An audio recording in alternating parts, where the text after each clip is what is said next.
How to clear cache in Telegram to save space on Android.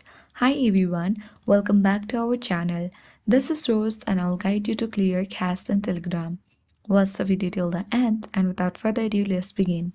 Launch Telegram app and make sure that you log into your account.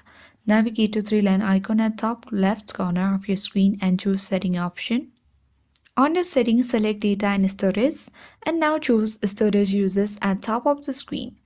Here you will see Clear Cache button. Select that and then tap Clear Cache. All media will stay in the Telegram cloud and can be re-downloaded if you need them again.